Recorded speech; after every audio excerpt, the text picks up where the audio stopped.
Hey folks, well today we're back and we're looking at another Bruce Hornsby solo. This time we're breaking down his solo for The Valley Road, which was one that I didn't include in my first video on Bruce. This is a really interesting one that I think kind of deserves a video to itself because it's very quirky. Definitely one of the more technical solos from any Bruce single, certainly. So I'm going to play through the solo. There's the first solo and the second solo, which is the kind of longer one of the outro of the song, and then we'll break down some particular moments that I think are kind of key to Bruce's style.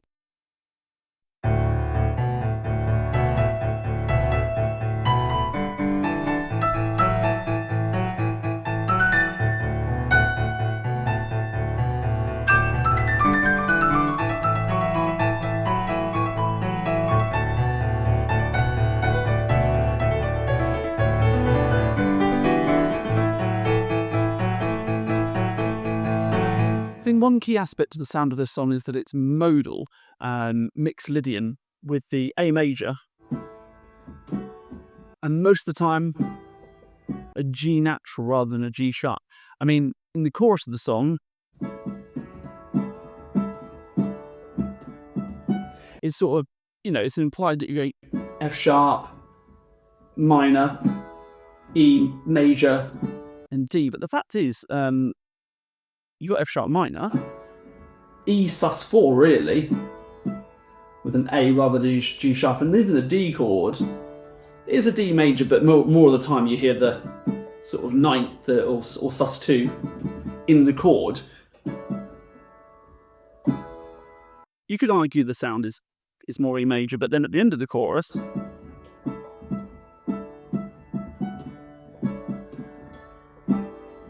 and you've got this really, this is where you've got an E minor at 11, and then back to via the G or G sus chord to A. So it definitely feels modal, definitely feels like we've got a G natural pretty much all the time in this song rather than a G sharp, which is very bluesy, a lot of the music. Bruce would have been inspired by, no doubt. It calls upon the blues tradition with having a flattened seventh. Country music obviously uses it a lot as well in general. Sometimes what's quite nice is you have that G, when you have the G chord, the flattened seventh, you get the nice crunchy C sharp from a major scale above it. And then sometimes you have the root chord, A major, with that crunchy fourth added. So the arrangement of the chord when you've got A at the bass and above it you've got the D, E, A, C sharp. It means really you've got the C sharp and the D together at the same time, but because they're an octave apart, it kind of works, or sometimes more than that. So yeah, lots of interesting little dissonances tucked in there amongst those chords and with the harmonic changes underneath that make it a really fascinating piece. Okay, so the first solo, there's a little bit less to say about it. It is shorter, but there's a couple of pretty iconic Brucey things in there. So first of all, we get a lot of, in the whole song really, there's a lot of mileage out of this pattern in various octaves. So the kind of A root note and then E F sharp in between. He likes that sort of as a rising pattern. It pops up a fair bit. Now in the first solo,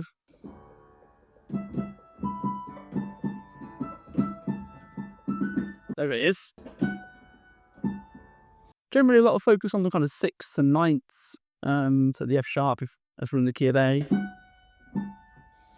It's interesting, crunchy and quite stretchy D, G, A little chord going on there.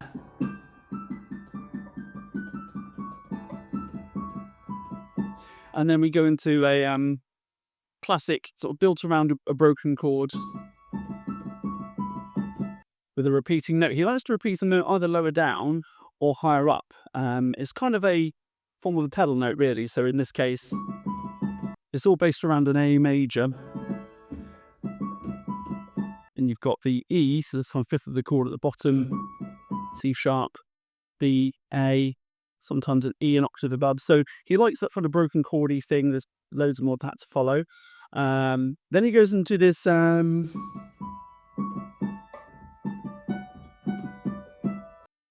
little fragments, and what's I think the thing that stands out with these pretty much every time he uses them is he places them in different points in the bar. So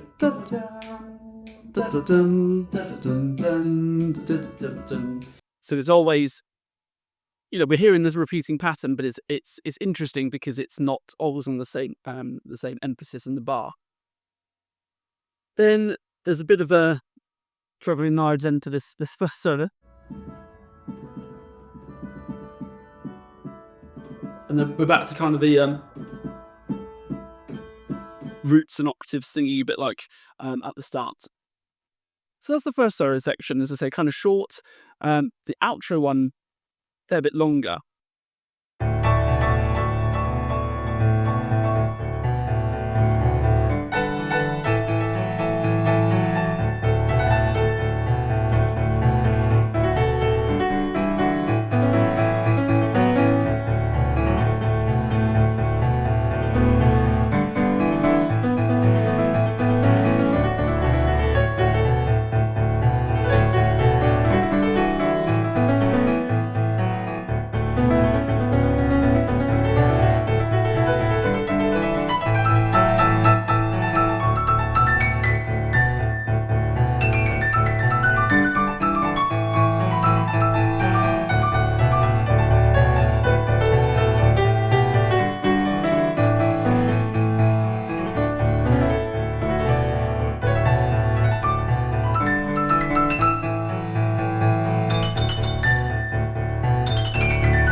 Okay, so on to the second solo, the longer one, which is kind of the outro of the song, as I said. It starts off with these chords that are quite key to the sound of the whole song, really, and it's this really open sounding.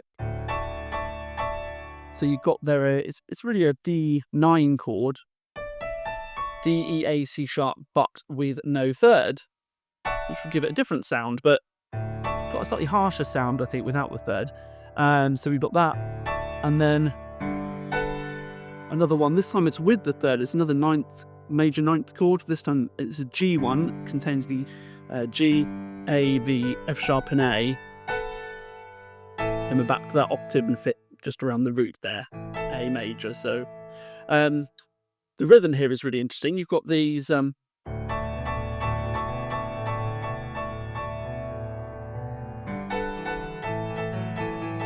honestly, I'm not sure if when it was recorded, if it used kind of a repeater delay effect for that, or that's just the rhythm he played it in. Live, I guess that's what he does. He just plays in that rhythm, which is kind of triplets over straight quavers.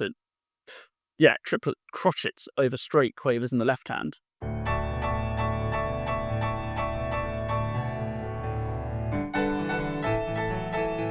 But even then, some of them are kind of tied over, so it's definitely quite a complex rhythm. Then more of the A, E, F sharp to octave A, and then more of the fragments after that, really.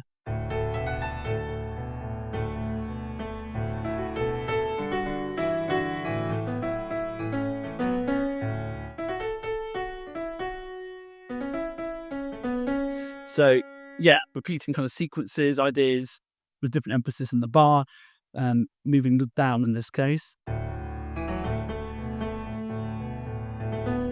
Really syncopated, he keeps accenting off the beat.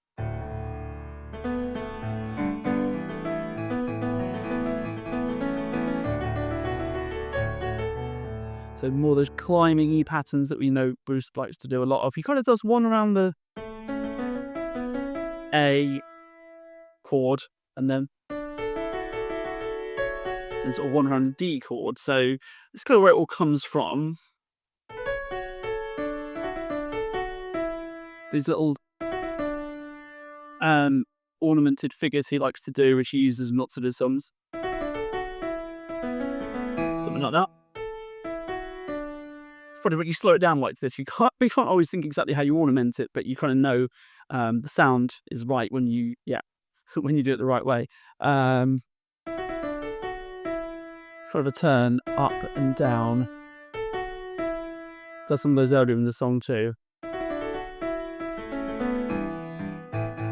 Then the big one of the two really technical bits of the solo.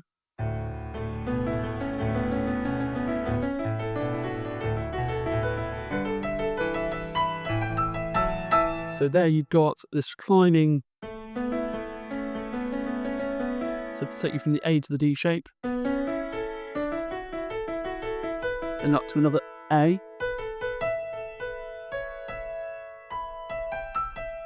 Don't go through that last bit quite right, but yeah, again, when it's full speed, bit of muscle memory, I guess. The G natural there, which features a lot, obviously, in the song, about that flattened seventh sound, features a little bit there as well, briefly, and then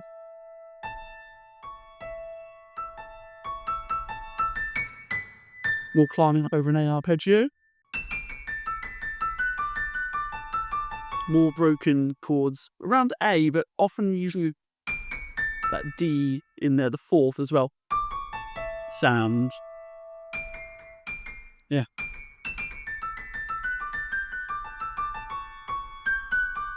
And the G as well. Then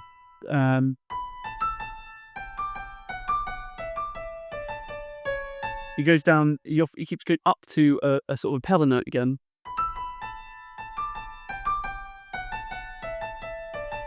So it's either the D, the root, or the A, the fifth, and then another note moving. So one one stays static above, the other one kind of moves down.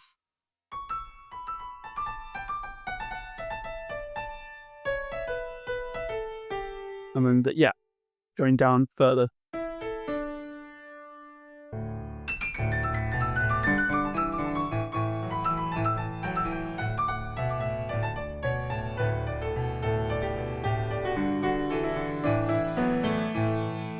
So pretty much, if you took out all those repeating notes in the middle there, you'd have a lot less notes. But that's, again, how he kind of comes up with these patterns. And then,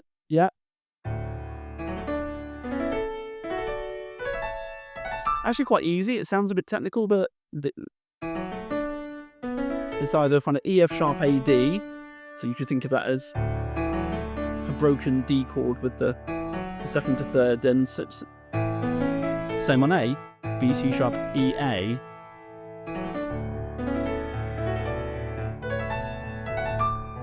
Again, accenting on different beats in the bar to give it a slightly more unusual rhythmic feel.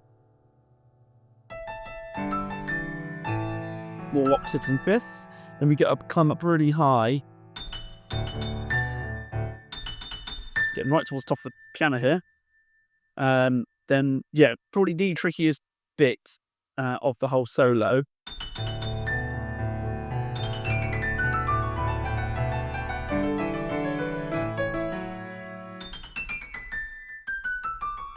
So it's a rundown.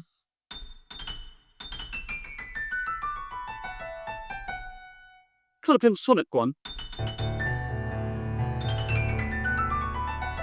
Because you're missing out, not entirely, you still got the D, but you are missing out the G this time, so.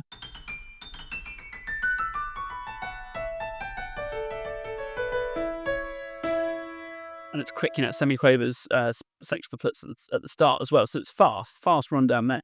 And again, you're kind of going down, then back up a little bit, then down. He kind of does that a lot in his fast solo passages, a bit like the one earlier, which was going up, and this one's similar, but going down. So quite technical, and then we're right at the end, really.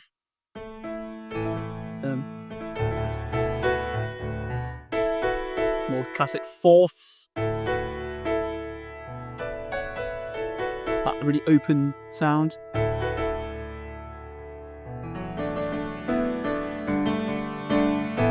And then finishing with this open kind of sus2 chord. A at the root, but then B, E, and A. and that's pretty much it. Pretty much everything that happens there. But I think it's one of his more interesting solos. I think he doesn't do all of his really, I don't want to say overused, but some of the stuff he does elsewhere he doesn't do here. And there's some slightly different stuff going on here as well. I think harmonically, the chords he's using, the pentatonic stuff, yeah, I guess that's fairly standard, but rhythmically it's a little bit more complex, I think, as well. So it's an interesting one, and one that I really enjoyed learning. It was a challenge as well, but good luck to you, and please do check out the transcript in the video, and I'll put a PDF link as well for you to learn it. So yeah, good luck if you take it on too. Let me know what other Bruce songs you might like me to cover and analyse, and show you the solo sections particularly, and I'll do my best. But I hope you enjoyed watching today, and I'll catch you next time.